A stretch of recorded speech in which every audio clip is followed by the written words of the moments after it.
Hello. Hi. Uh, can you hear me? Sounds good. Yep. Okay, great. So I think we will start. So hi there. My name is Juan. I hope you had a good lunch and not that many carbs so that you don't fall asleep. And so we will start. Just as a recap, so you just received a wonderful 1.5 hour talk from my colleague Motasem on the certified robustness. And so he finished with this slide, and his last point is, of course, an introduction to what I will be speaking about. And it's mainly about realistic transformations. Full disclosure, this part of the talk will have much fewer theorems and math than all of my colleagues, Bernard, Motasem, and after me, Hassan. And also in contrast to them, probably most of my talk will be about questions rather than answers. I will be more on the side of criticizing what's left for us to do rather than what we currently know. Yeah, I hope it becomes kind of a discussion because it's realistic perturbations and we all live in the real world. So there is much more to say and many more ways in which we can use our intuition to have this discussion. Yeah, realistic perturbations. First, we will start with motivation and some possible definitions on what we will mean by realistic perturbations. So you, like me, live in the real world, presumably. And so when we talk about machine learning systems, where will we actually deploy them, right? So probably one of the first things you could think of is face recognition, right? Maybe in some airport, whenever you're passing through customs, or also self-driving cars, right? This is what one of those cars would see, and it is a particular application with all that's related to it. We are also exposed to very unusual inputs, right? How many of you have seen a cow in the middle of the beach? Probably not many of you. However, none of you would have problems recognizing this is a beach or that it is a cow, even when both of those things seem to be uncorrelated by most extents. The real world also has a lot of specialized viewpoints of it, right? This is not the most usual way in which people capture images, right? However, it's one of the main ways in which we capture our world, right? This is what is called an egocentric view. And it's fundamental to a huge part of research in computer vision, which is called egocentric vision. And we also have very specialized domains, right? We all know how to see, but most of us would have a lot of trouble actually recognizing what's in that image, right? If you've ever gone to the doctor and to the radiologist, right? And he tells you, oh, clearly in that part you have something in Latin, and you're like, okay, fine, thank you. Yet we all think we know how to see, right? Just that domains can vary widely. Also beyond the realm of vision, we have things like speech, right? And let's say you have your phone and you're walking down the street and you are talking to OK Google or Siri or whatever, right? But behind all of what you are saying, there's a lot of noise out there. Yet we all expect OK Google to be able to understand whatever we're saying, right? Including all the noise that is behind us. You also have Latin people trying to speak English, right? With all the accents we introduce everywhere. Again, that's another type of noise. Yet somehow you guys are awesome and are able to understand what I'm saying, even when I am not speaking the regular American or British English. We are also currently exposed to weird words via compositionality, right? It's a natural property of human languages that we can jump from transact to a transactionalization, right? And even if we have probably never seen any of those words, you will be able to deduce what we mean by that, right? Just by breaking it into chunks and understanding, okay, this is related to a noun, this is related to a verb, this is an adverb, and this is negating the adverb, right? All things that we can do practically out of nowhere, even when we have never been exposed to that particular input. Also think of children, right? Maybe when you ask a little girl, okay, what happened to your grandfather? And she replies something of the sort, my grandfather had eye surgery to remove his cataracts, right? We are all able to recognize, okay, probably she's not meaning cataracts, right? She means cataracts. But we are able to deduce this even when that's not what she said, because we are trying to go further and understand what she meant by it, right? We have this semantic bias behind us that the real world in some way makes sense. And of course, if you ever turn a TV on and put the channel where the politicians speak, you are occasionally exposed to bureaucracies, as linguists call it, in which instead of saying something simple, they said, I decision the necessification of the resignatory action option due to the dangerosity of the trend flowing of foreign policy away from our originator's great careful coursing towards consistency, purposity, steadfastness, and above all clarity. Instead of saying, I resign because current policy is not clear, right? It takes a while just to read it. It takes a lot more to understand it. And even if it's English, it's hard, right? In any case, you would be able to understand these things. Again, because we are all speaking meaning behind it. So in a small sentence, the real world is simply full of unpredictable and noisy inputs. And how noisy these things are can vary from very little to very hard. And this is the real world, right? And the first talk by Bernard and also in Motosem's talk, we always came back to this example, right? Because I'm telling you, the world is full of very complicated noisy inputs, yet DNNs struggle with something as simple and meaningless, such as this seemingly random pattern of pixels, right? So in the real world, we could imagine something of the sort, right? Like a DNN on the left and a Tesla car on the right, and the DNN asking, how about you let me drive you? And we will say, okay, how about no, not for the time being, right? We know what you usually do.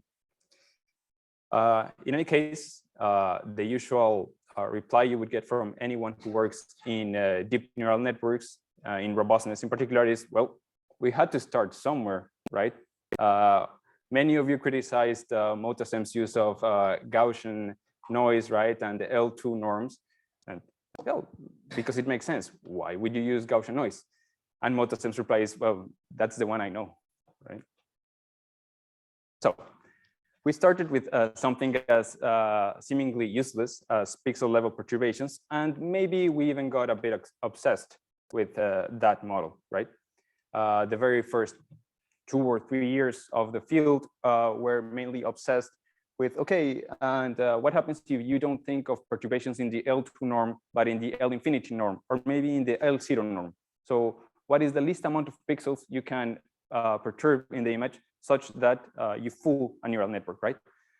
So just by perturbing, I don't know, 5 pixels, you can change a classifier's prediction from class 0 to class 1, right?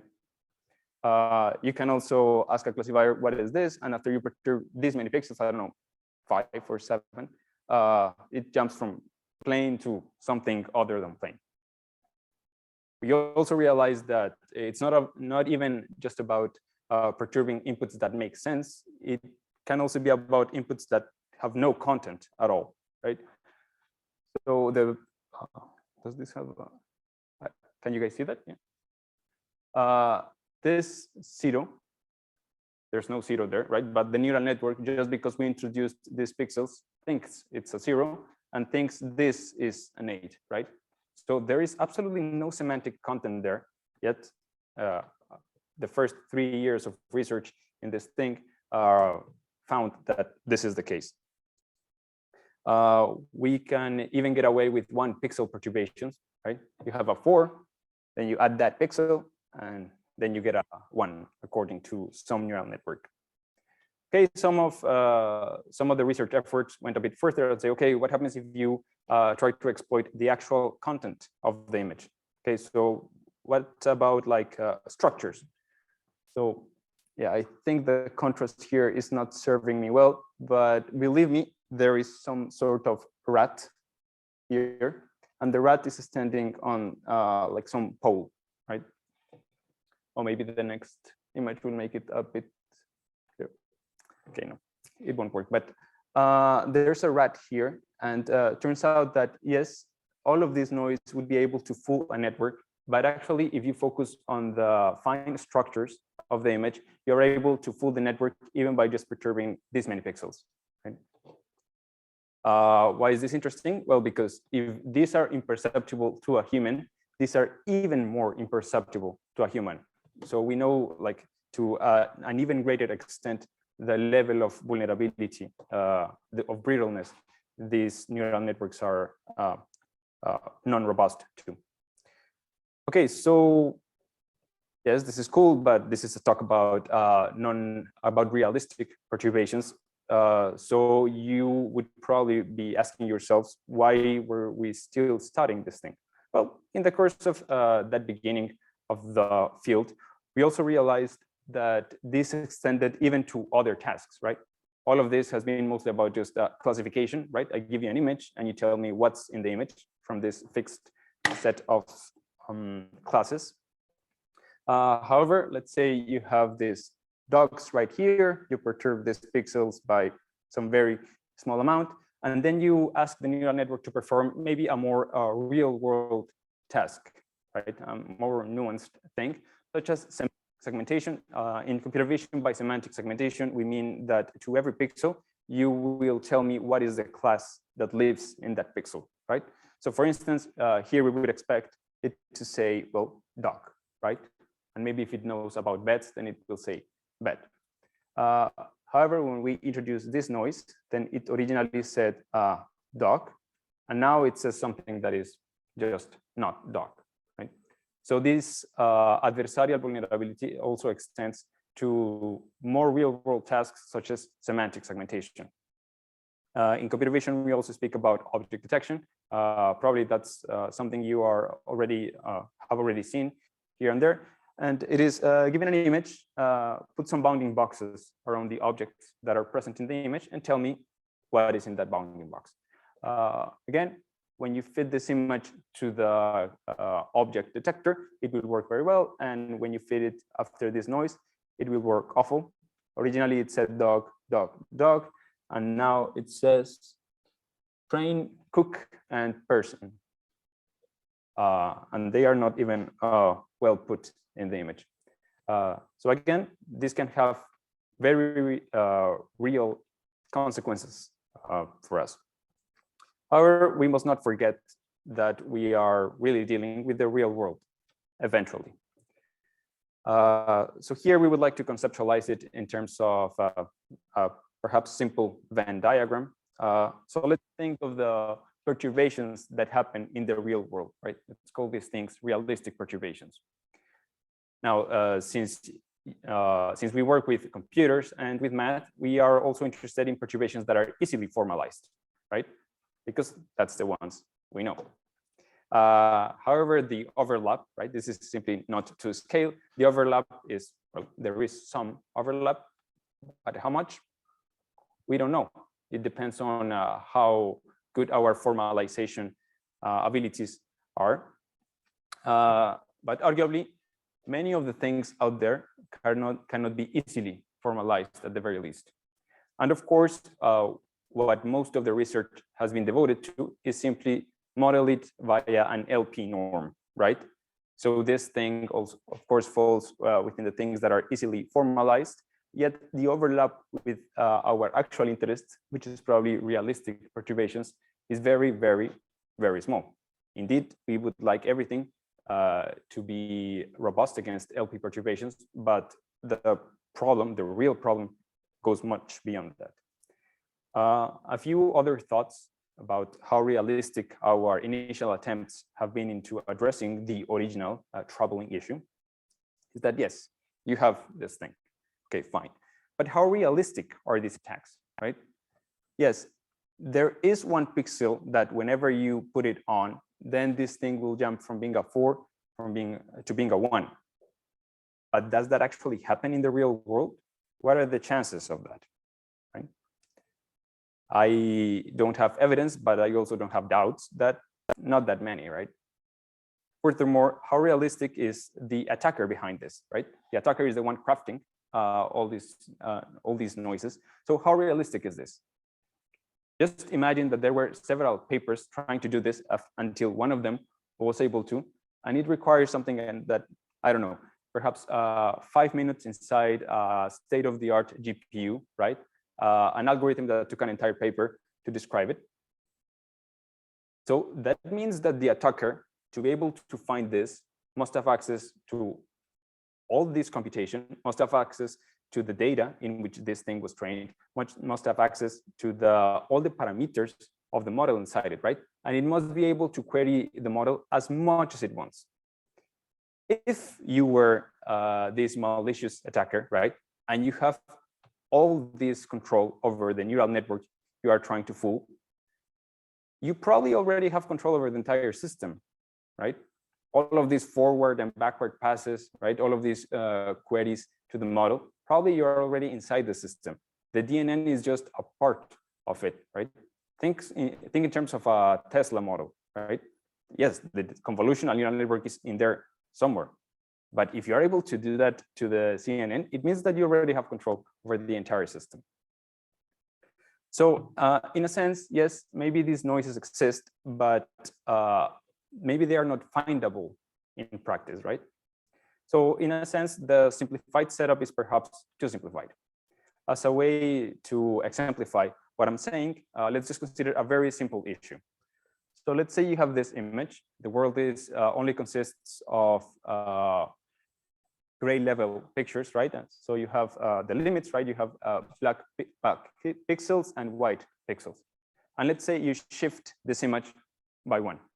So like this checkerboard, you shift it by 1. What is the LP norm between these images? It's very large, right? For whatever P you choose, right? It's as large as possible. And this was just a shift, right? It's something that humans wouldn't even notice at a large scale. So when modeled pixel-wise, which is what most approaches have been doing because it's easily formalizable, even this thing is challenging. In contrast, what is likely for us to find in the real world, right? So whenever we want to see what is it that we usually find in the real world, we go to YouTube, okay? So let's take this dog, for instance. Let's hope it works. So imagine your eyes are an object detector, and you're trying to follow this dog throughout some seconds in the video, okay? And let's try to see what changes does the dog bounding box suffer across this.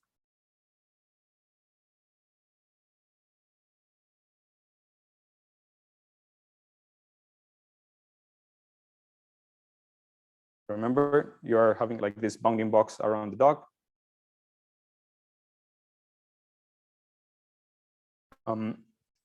So I have extracted here for you some of the frames that you would have had inside your eyes in this bounding box, right? And just for a moment, try to compare this, right? What happens between, I don't know, the first image and this image in terms of anything, right? How would you, in any sense, just describe what is going on? What happens with a person, right? This is someone recorded this with their phone and follow the person in the main stage.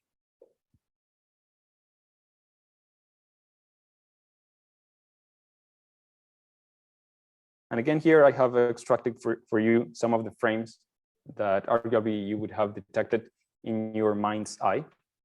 Again, how would we characterize what's going on at the picture level? Right? It's not clear at all. These are all the examples I showed you. So here I would like to ask you, right? Probably all know some non-negligible level of math. So first, in words, how would you describe what you see? Any ideas? I don't even mean formally, right? Not thinking about math, just what do you think of? Any ideas?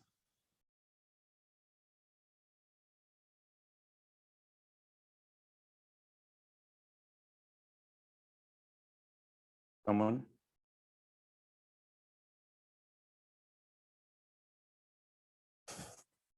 Indeed. It's so natural to us, right? That it's difficult to describe what exactly is changing between any of these two frames, whichever two frames you select. Now, of course, you're trying to write a paper in a machine learning conference, so you're not even trying to describe this in terms of words of natural language, but you're trying to formalize it mathematically, right? So what would you think would be a reasonable model to what happens here? Any idea?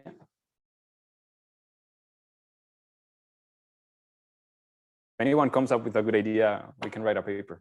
I'll do most of the work, I promise.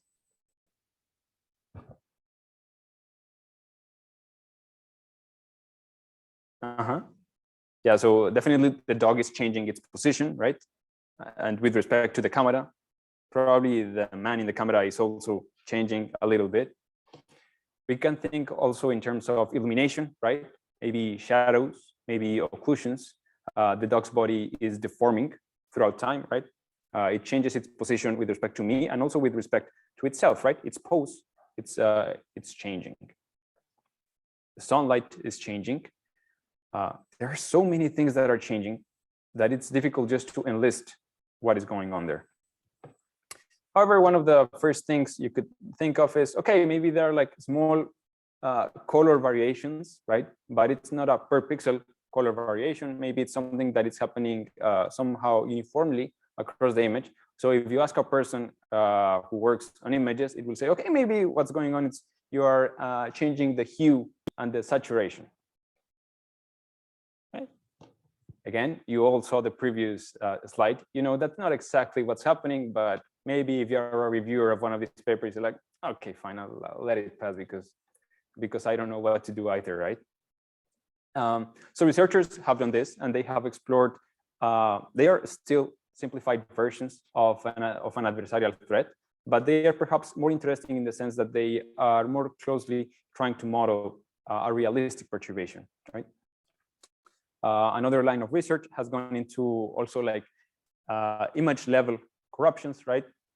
So Gaussian noise, of course, it's what Motsen spoke about. And even if you criticize him, I stand with him, not because he's my collaborator, but because sometimes some cameras can actually produce this type of noise, right? You also have things like defocus blur, right? So blurring because of something happening to the lenses.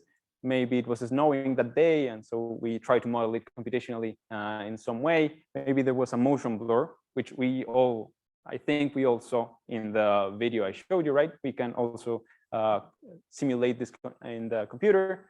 Maybe there's a contrast change, or maybe it's something in brightness, or maybe it was JPEG compression, right? As Bernard said, or maybe there was, I don't know, fog that day or frost or any of these things, right?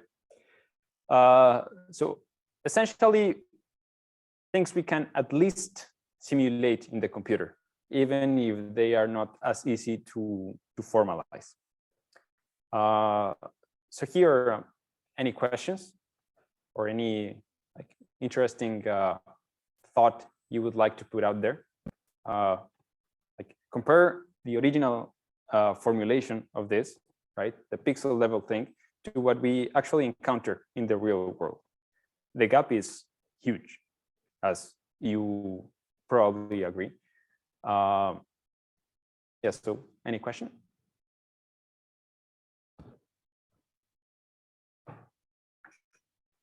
I'll be on stage. So.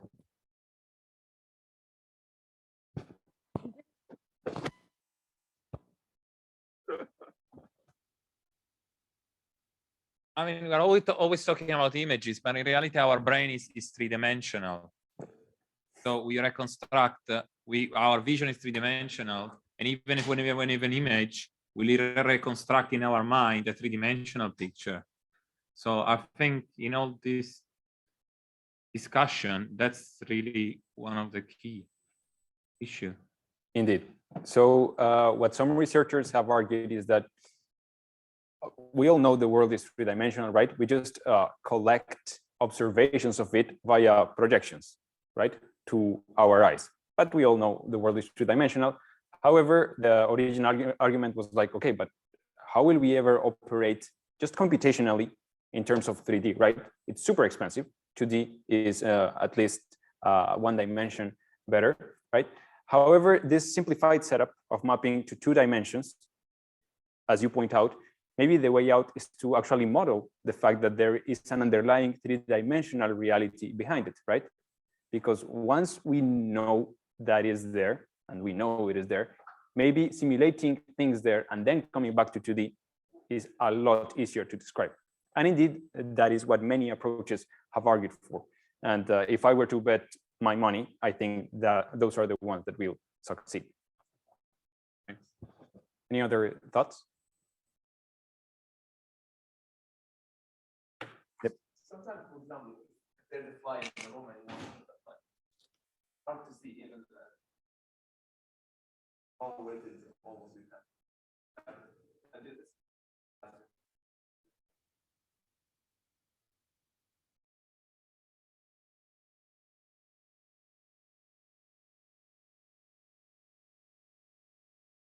Can you elaborate? Because if you know high probability where the things that make you.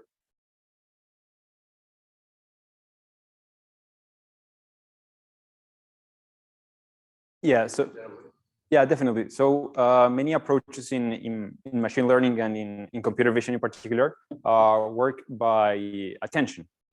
So an attention is, I think, it's essentially what you are referring to, right?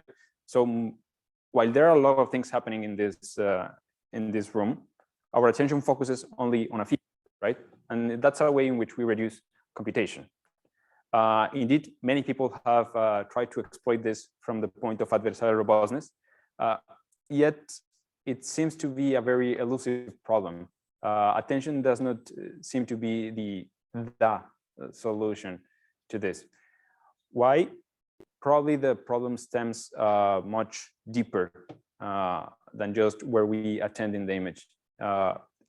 Many researchers argue that it's more related to how we are learning these weights in neural networks.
Yeah, you raise a very good point, and is that many times when we're trying to simulate what the brain, in this case, like the visual cortex does, we may confuse what our eyes are capable of versus what they actually do all day, right? You and I can recognize a still image, but that's not how any of us learned to see, right? We are all accustomed to these things, these variations happening at every second of our lives, right? This is precisely why it's so difficult to describe them, because, well, that's what reality is, right? Everything is changing pretty much on a second-by-second basis, right? So that's another very good point. Yet most of the image benchmarks, which is where we test and train all of these things, are still images, right? Nothing more complicated, because again, in our pursuit of making something that works, we said, okay, let's go to the simplified setup in which everything is standing still in the world, which is of course not true. So I think, as you back there pointed out, perhaps what we should do is take a step back, right? And this is precisely what the next part of the talk is about. What happens if we stop just looking at the image, which is the result of something, and go a step back into how that image was generated or formed, right? So in essence, what we have is first the dog walking around, and that is happening in the real world, of course, right? Then there is a photo of that phenomenon happening, right? And that's what we observe. So I agree completely with you in the sense that we shouldn't be just focusing on this part, right? On the capturing, on the output of this process, but on both previous stages, right? So let's call this reality, and let's call this how we capture reality, right? So in a sense, what probably you would like to describe in regular words, what happens in reality is things like moves to the left, closes the snout, moves the leg, or the illumination changes, right? These are all changes that happen in the real world and have nothing to do with my point of view of it. This is just reality. Then when I go and try to take the picture, that's when things like point of view changes, right? Or there is some noise in the camera sensor, or there's some camera motion, right? Or I don't know, the lens froze that day. And probably what we want to be robust against is both things, right?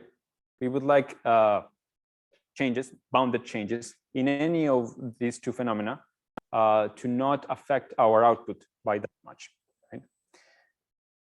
Now, ideas in how to model this in theory and in practice? Any idea? Point clouds?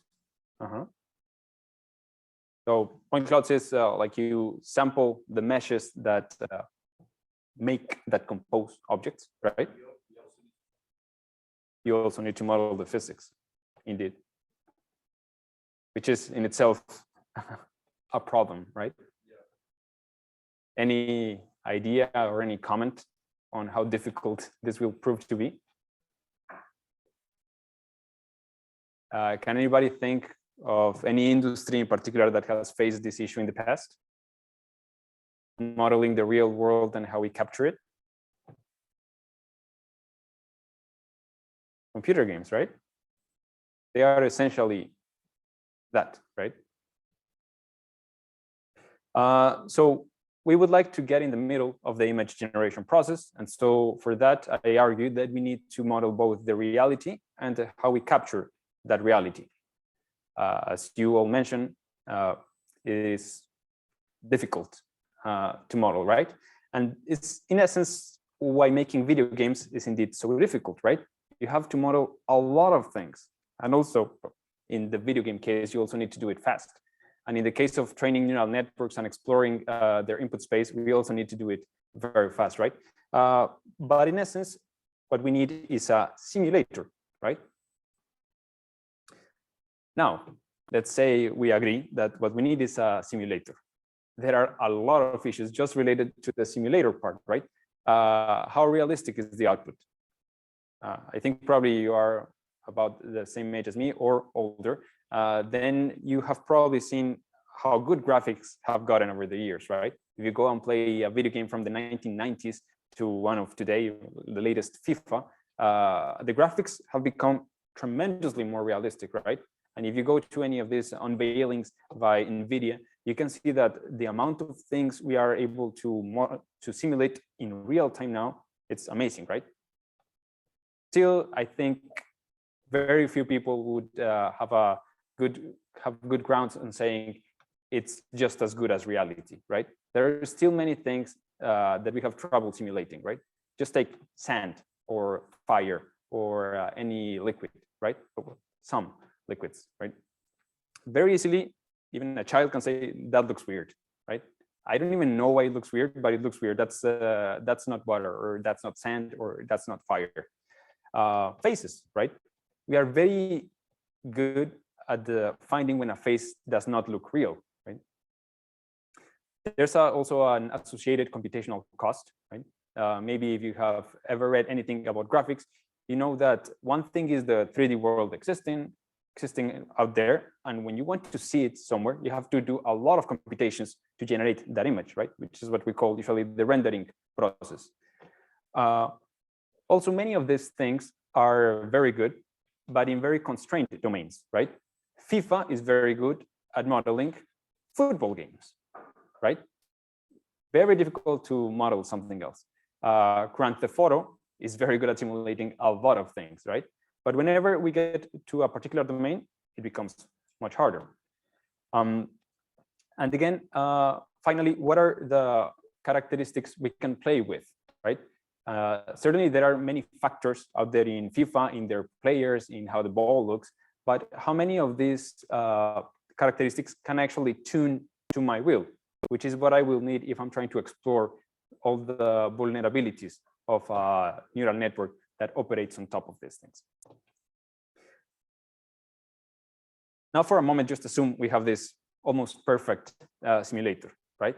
And it allows us to control everything in the world. How would we explore the parameter space, right? Even if you have all the knobs you want to change anything about dogs, right? And you have a dog recognition system, how would you go and explore this parameter space, right? It could be gigantic. So maybe we don't just need a model of the world, we need a differentiable model of the world. And as many derivatives as you can get me, the better, right? Otherwise, I will just have to do with zeroth order information, which will make everything arguably much more costly. So here I will illustrate some works that have addressed these types of problems. Please don't criticize them too hard because, well, it's just beginning of the field. A very interesting work. Maybe some of you have seen like videos on this on YouTube. You have a person detector, right? So every time a person goes into the image, it is able to follow it, to track it. Turns out that you can buy T-shirts online that will make you invisible to these detectors, right? How do they work? Well, they were able to model the real world computationally, right? And they are able then to conduct forward and backward process. That means generating first order information in the input space to search for patterns that can then be printed in a T-shirt, and they can and you can buy such a T-shirt, right? So a very realistic physical perturbation in the real world that will make you invisible to state-of-the-art detectors. In terms of rendering, many people have worked with, again, not operating just in the original image, but rather go back to the 3D model of the thing. Then you change something in the lighting or something in the geometry of the original object. So perturbing, in essence, the point cloud we were speaking about. Then you render it, and then you go back and forward trying to find adversaries. And indeed, you can break many of the state-of-the-art systems just by doing this. Part of shameless self-promotion in our group, we have worked with 3D Form RS, with the Form RS, right, which is where you try to model this parametric deformations of images, right? So again, it's not just simulating perturbations at the pixel intensity level, but you're trying to model more realistic things like rotation or a translation or a zooming or a shearing or things of the sort. We also extended this to work on point clouds, right? So try to recognize a point cloud even when it is rotated, which should arguably be the same characteristic, the same class as before. What happens if you just change the viewing angle of the camera? Can you fool a neural network just by changing that viewing angle? Turns out that yes. If you have this teapot, then sorry, if you have the teapot on the right at this angle 55 degrees, whatever that means, then the neural network is completely sure it is a teapot, but you change it by a few degrees, and then it doesn't think it is a teapot. Very simplified settings, right? All of this looks like, I don't know, video game from the 2005 or something. But the problem is that it works, right? I mean, in this very simplified setup in which surfaces are very smooth and clear, we can break the systems. Probably also from Bernard's slides in the beginning, you also saw this patch, right? You introduce this patch in the middle of an image, and the classifier now thinks that that is not a banana, but that is, I don't know what it says there. Whatever. What if you try to modify the camera, actually? Not to modify the input space, but the camera itself. Well, turns out that there is an adversarial attack you can perform on the camera itself. You print an almost transparent sticker, you put it in front of the camera lenses, and the camera no longer works. Okay? Not the camera of course works. The image recognition system behind the camera no longer works. It fails to recognize almost everything. Yet when you look at what the camera is looking, you see no problem whatsoever. And finally, a very important domain is face recognition, right? So if you take Reese Witherspoon, you introduce these funny looking glasses, right, around her eyes. And now it thinks it's Russell Crowe. I think that's a huge difference. I don't know about you.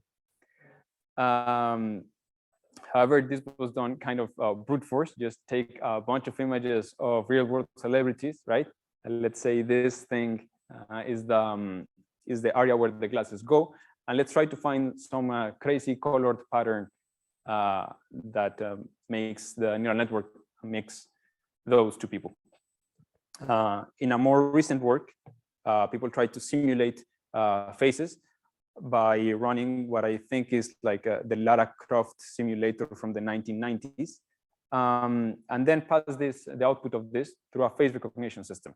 And turns out that, again, very unsatisfyingly for us, turns out that you can fool a state-of-the-art face recognition system just by shifting the degrees of some of these artificially generated people.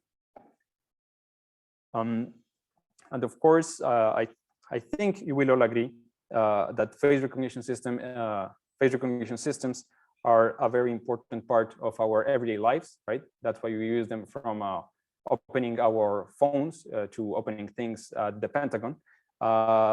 So the next part of the talk will be about a particular case study of face recognition systems and an alternative approach to attacking this problem. So are there any questions up until now? Or yes?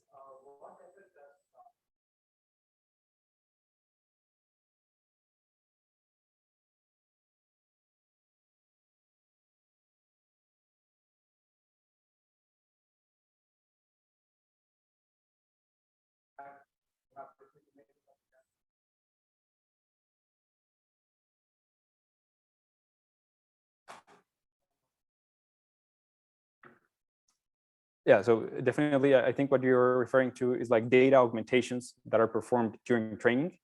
Indeed, what every study out there has found is that as soon as you start performing this, robustness goes up pretty much in every single dimension, right? Indeed, of course, that's very important. That's what we currently do to robustify the systems. But still, in my opinion, it doesn't really solve or address the issue, right? It seems very kind of handcrafted.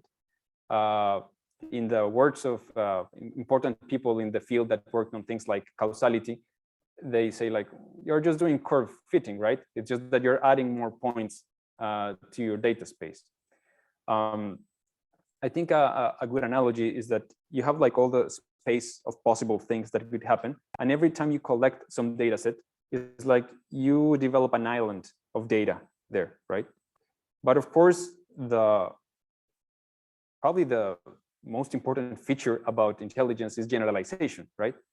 And the fact that these things fail just when you make this meaningless change is just illustrating how they fail to generalize, right? But of course, data augmentation works, right? Any other idea, question, comment? Okay. Yeah. So the next thing will be a case study on face recognition, and how in our group we have worked for debugging, in a sense, what this how these systems fail. So just a reminder, what is a face recognition model, right? You have the image of this guy, you pass it through a face recognition model, and it says, oh, I've seen that guy is Andy, right? Of course, we are interested in it just not being able to recognize Andy, but also you pass it this person and it says, oh, that's Alex, this person, and okay, that's Anna, and this person, and that's Arnie, right? And what's remarkable about these things, about like, I don't know, 40 years of development of face recognition systems, is that these things have a remarkable performance, right? Which is, again, why we use them to unlock iPhones and unlock things in security critical applications, right? Now, what we ask ourselves in this work is, could it be that, yes, the face recognition model says that's Andy, but maybe Andy one day, I don't know, smiled a bit more, right? And now when I pass it through the face recognition model, it says that's Bob. Right? How would you formally characterize this thing? Right? Again, as we have been discussing for the past, I don't know, 30 minutes, it's really non-trivial. However, if we find this in a state-of-the-art face recognition system, it's a huge loss for everybody, right?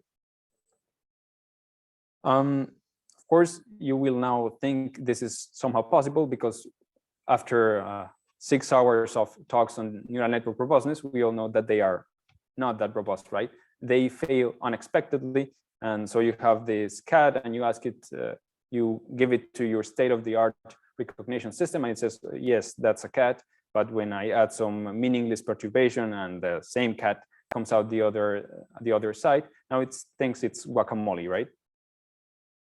So it fails unexpectedly. Of course, these things are very important, which is why lots of research efforts have been devoted to that. However, these are not the ones we are interested in, right? Again, we would be interested in having Andy, making him smile a little more, which is kind of a semantic perturbation rather than just a pixel level thing. And this is the ones that we are interested in, semantic perturbation, but also since it's a face recognition system, we are also interested in preserving identity, right? You and I could argue quite a long time on what identity is. It's a difficult concept to grasp, right? If I win 50 kilograms, many of you would be unable to recognize me, right? Even if I just take my glasses, many of you would be able to recognize me, right? But arguably, I'm still me, right?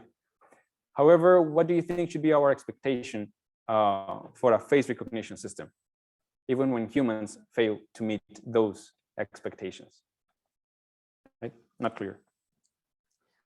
Okay, so how will we model identity preserving perturbations?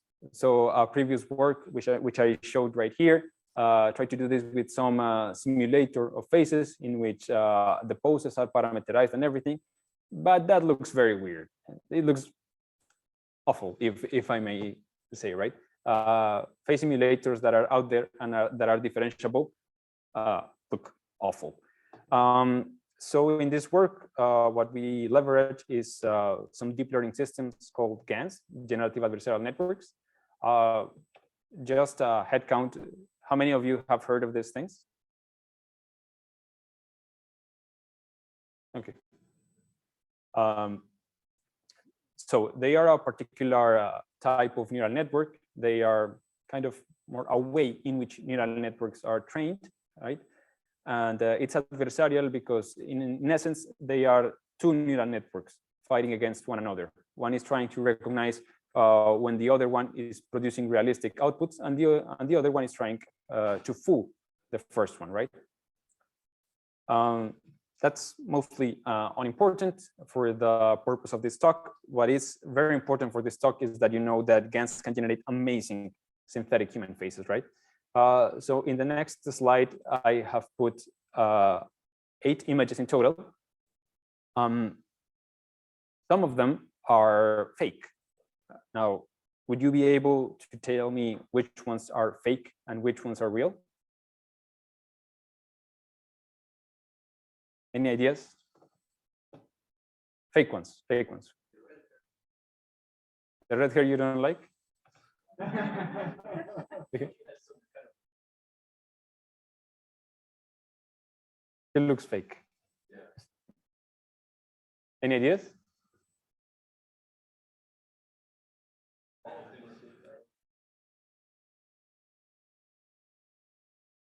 All of them are fake, which is why the paper got published, right? Probably some of you saw like a very video that got viral that says like none of these people are real, and it's like, I don't know, full 5 minutes of images changing between one another, of faces changing, and none of these people are real. So this is a very famous GAN. It's called Style GAN, and it was developed by NVIDIA, and it's arguably the state-of-the-art neural network for generating human faces. Yes, they look fake, but they make you hesitate, right? Which is yes. Yeah, these people were generated by a GAN, and they are not, that's a difficult statement to demonstrate, but they are not in the data set from which the GAN learned. Like, how can you, I mean, GAN. how can you guarantee that? Oh.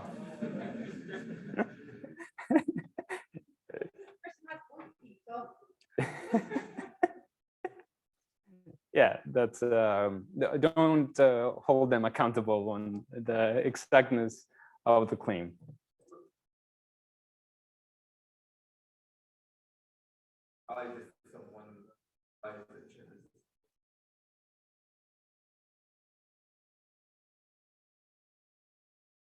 Indeed, many works have demonstrated how GANs, even when we are not asking them to do so, they learn about compositionality of attributes, not just in faces, but also when you ask them to, okay, learn to produce bedrooms or learn to produce churches or things of the sort.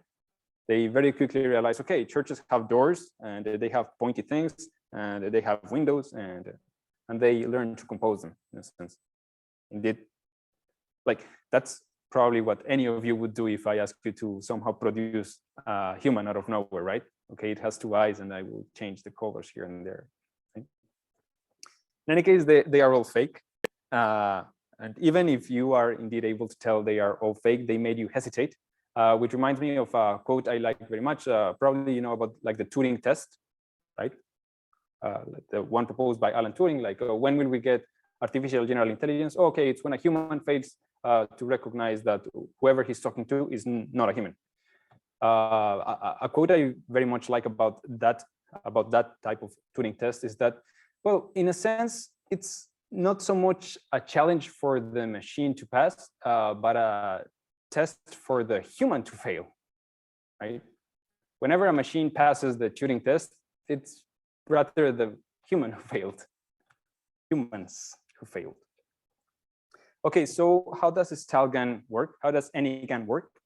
GANs work by mapping from some latent space. They call it latent, don't ask me why. From some latent space to some output space. In the case of a style GAN that generates images, then the input is some point in this latent space, right? And the output is a beautiful image of a person. What we realized about style GAN and GANs in general is that you can now move this point in the latent space, right? Kind of interpolating things in the latent space, and you will get consistent outputs. So you take this point, you start moving it around, and you can get intermediately reasonable images of faces. Okay, so this is what we will leveraged in this work to generate viable human faces. Now, what's the problem with this? Yes, you have this point, right? Let's call that thing W. You have a style GAN, and when you forward it through the GAN, you get that image, right? Now, let's say you perturb, again, it's additive perturbation, but now it's in some latent space, right? As you will probably have realized by now, everything is an additive perturbation. The thing is that originally it was in pixel space, then Motasem said, okay, some parametric space, and now I say, okay, in some latent space of some GAN trained by NVIDIA. So now you perturb this thing by some vector called that eta, right? And so we get to W prime. And now it turns out that when you forward this thing through the GAN, then you get a reasonable output, right? But that's not what we want, right? Because we want to test if the face recognition system, which identifies people, right? So identifies according to their identity, right? If it fails. So we need to somehow try to preserve the identity of the person. So mathematically, how will we model this? How any engineer, computer scientist, or mathematician would, and is by constraining this perturbation, right? So eta, we will constrain eta. So there is a very important thing that we also discovered about GANs, style GAN in particular, is that they have this gigantic latent space. Here I just illustrated it with 3 dimensions, but they usually have like 500 dimensions or 1000 dimensions. There are particular directions in this latent space that you can follow, and they will perturb particular attributes of the output. So I'm standing somewhere in the latent space, right? This generates some person, and whenever you walk to the left, turns out you make them smile. And if you go to the right, then you make them close their mouth, right? You go up and you shorten their hair. You go down and you make their hair longer, right? So in a sense, we have discovered like attribute controls, tunable knobs in the latent space of GANs. This is what we will harness here for the direction constraints. But of course, that's where things get a little bit nuanced, right? Because yes, if I win a lot of weight, I'm still Juan, but many people would be unable to recognize me as Juan, right? So we also need to constrain how much this perturbation will go to, right?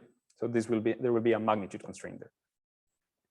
For the direction constraints, we will only move along certain directions in latent space. How will we find those directions? According to some previous work that found directions that are related to things like the age, the pose, the gender, the eyeglasses, and the smile, right? And we will encode all this information into some matrix V. Now we can simply constrain this by saying, okay, eta will lie in the row, I always get confused, row or column space of V.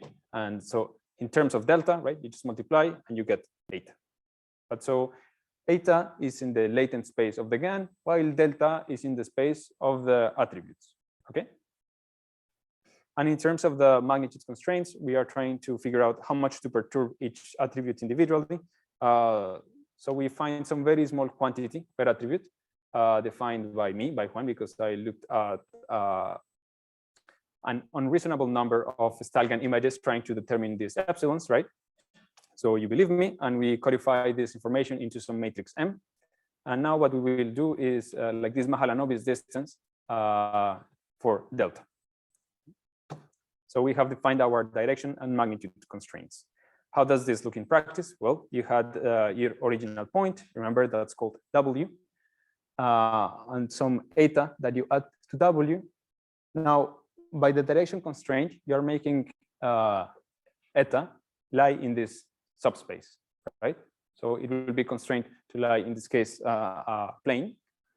And the magnitude constraint is making it fall inside of a particular region, right? As given by the M matrix. How does this look in practice? Well, these are exactly the same images I showed you before, right? When you feed the original W's, you get these people, and whenever you sample from the identity preserving neighborhood, you get very similar images, right, of arguably the same people, right? Just very small variations in which, I don't know, this guy didn't used to have glasses and now he has glasses. He used to have his mouth open, but now it's closed. This woman had lenses, but now here they are clear, right? They are not sunglasses. And this person changed its pose a little bit and closed the mouth, okay? Again, these people do not exist. Please don't hold me accountable on that precise statement. But we are able to model identity preserving transformations by harnessing the latent space of the GAN. Is that clear for everyone? General pipeline? Good. So, overall pipeline, we have a style GAN's latent space. We sample some latent code. Let's call this W, and this W in particular corresponds to Alice, right? So we feed this to the GAN and we get Alice, right? Now we define the subspace of semantic attributes and the associated identity preserving neighborhood for Alice. And now what we're looking for is the orange point, right? So a point that lies in this neighborhood of Alice. Let's call her Alice star. And what's important about Alice star is that, of course, she still looks like Alice. So arguably, she is still Alice. That's her identity. The important thing about Alice, or what we care about right now, is that when you have a faces data set, right, and you're searching for, okay, who's this person's nearest neighbor, what a face recognition model does is it takes all the images and maps them to some face embedding space. And what face recognition models are trained for is to make images that correspond to the same person, like close in that latent space, right? Such that you can then just compute an L2 distance. What we're searching for Alice star is that first you feed all of the faces to this thing, and when you feed the one for Alice, it follows there. But when you feed the one for Alice star, it falls somewhere else, such that its nearest neighbor, it's not Alice, right? Which means we have been successful in finding an adversary, an identity preserving adversary for Alice, right? And then you can go and query, okay, then who is the person that is closest to Alice? And it's Becky. So the match between Alice star and Becky is larger than the match between Alice star and Alice, which makes no sense. Okay. This style GAN is differentiable, and this face recognition model is differentiable. So we can compute distances here and compute derivatives with respect to those distances in here, right? So we can use this like first order information that we were so much craving for whenever we were trying to simulate the real world. Then your next question is probably, okay, can you fool it? And turns out, yes, we can. So for instance, if you take this child, right, this A original, right, we are able to find an A star, which again, arguably belongs to that same child. Yet when you ask the model, who is the person closest to this A star in the dataset, it should say this, right? But the match it finds is this one. Arguably not the same person. We can also find this for this person, right? This guy, when you put glasses on, then it confuses him with this other guy. This person, you put glasses on, and then confuses her with this other person. And we can find many examples of this. Yeah, and this all works in top of a state-of-the-art face recognition model that are widely used out there. Maybe some other examples for you to trust me. Whenever you add glasses, it gets confused. When you remove glasses, it gets confused. When you change the age, it gets confused, but with something that makes absolutely no sense if you ask me. If you remove the glasses, of course, I think we can all see that this is very related to glasses, right? And indeed, a very cool thing of our approach is that since we have, in a sense, direct control of each of these attributes, then we are able to derive some sort of attribute importance. So what happens if you take 3 state-of-the-art phase recognition systems called ArcPhase, PhaseNet C, and PhaseNet V? We are able to run some statistical tests on top of the adversarial examples we found for each one and compute, okay, then where is your information coming from, right? Why are you confusing this person with this person? And unanimously, what we find across the methods is that eyeglasses attribute E falls first in all of them. How to read this exactly is still not very clear to me. And there are many other things that you can try to understand from this table. But just for you to take away something, eyeglasses seem to be very important. And in a sense, I think it's something we agree on, right? Many times when you've always seen a person with glasses or without glasses, whenever they take glasses off, it's much harder to recognize, as I think we can all agree happens with Superman, right? Takes his glasses off and then no one knows his Clark Kent. Finally, since I work 3 meters away from Motasem, then we decided to combine this thing with certification, right? We would be interested in these things, not just being empirically robust about things, but also to be certifiably robust to certain changes in the attribute space, right? So yes, the outputs are somewhat unpredictable. Can we certify the output, right?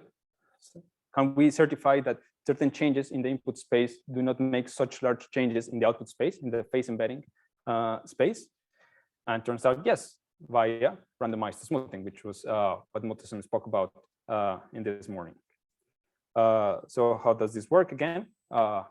Given some classifier, you define the directions in which you want to perturb, that is the ones related to the attributes, and you just introduce some Gaussian noise in there. And turns out that just by extension of the formable randomized smoothing, the form RS, you are able to certify phase recognition model via this. You can also, so you can run this thing in 2 types of setups, right? So the isotropic setup, which was the original setup. So you're perturbing all of the attributes in the same amount, right? So all directions, which arguably does not make as much sense as one would like. And then the anisotropic extension, right? Which was a follow-up paper. And what we find consistently is that among the state-of-the-art systems, the most reliable, although not that much reliable, is ArcPhase, which is actually the state of the art right now. So that was, yeah. So here, perhaps I would like your thoughts on this, right? How can we interpret the certified volume, right? Whenever we certify in input space, we are like drawing some ball or some ellipsoid, right? That is defining what the phase recognition system always classifies as that particular person, right? It's certifiably robust against inside this volume. So what we currently think of this is that this volume can be interpreted as what the neural network comprehends as the person's identity, right? I think it's a very large claim because it incorporates a lot of like real world knowledge, right? What is an identity is kind of a debatable thing when you start seeing these things. But those are our current thoughts on this. Okay, so that was my talk. So just some takeaways for you. So the real world is just full of noisy and many times difficult inputs, right? And we very much like simplified threat models because we are able to investigate them analytically, right? They are formal models, they are tractable, but in many ways they are insufficient to model many of this of the issues we actually face in the real world. What we think and what many people agree with is that modeling these inputs requires simulating very complex phenomena, right? Essentially, what we would kind of like for this Christmas is you gave me a perfect simulator of the world that gives me all these semantic tunable knobs for everything. It's super easy to compute forwards, and you can give me first derivatives and second derivatives and whatever. But this is altogether a very complex problem, right? Which is why NVIDIA is a very large company, and all the video game industry is very large. Lots of research efforts are currently devoted to this problem, right? However, in many senses, we don't know where to go, right? Modeling these things is, as we have said before, very difficult. And now, like as an appetizer, well, is there maybe someone wants to share some thoughts, some ideas?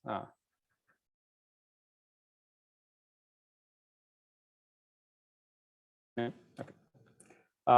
Then just as an appetizer, like for further for the next talk by Hassan, note that here we have pretty much solely been focusing on vulnerabilities of models, of deep learning models that are already trained out there, right? We just take some pre-trained model from there, right, and test it, and we find these vulnerabilities, right? Yet we have not considered, we have only considered attackers coming at inference time, right? Working on trained models. Now, what happens? Should we be concerned about anything else, right? Could there be attackers not just for test time, for inference time, but also for training time? And so that's precisely a very important issue that my colleague Hassan will be speaking to you next. Okay, thank you.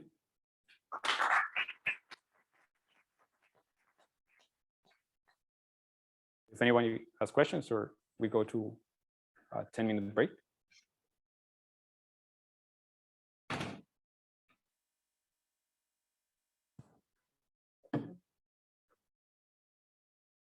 Hassan? Sorry.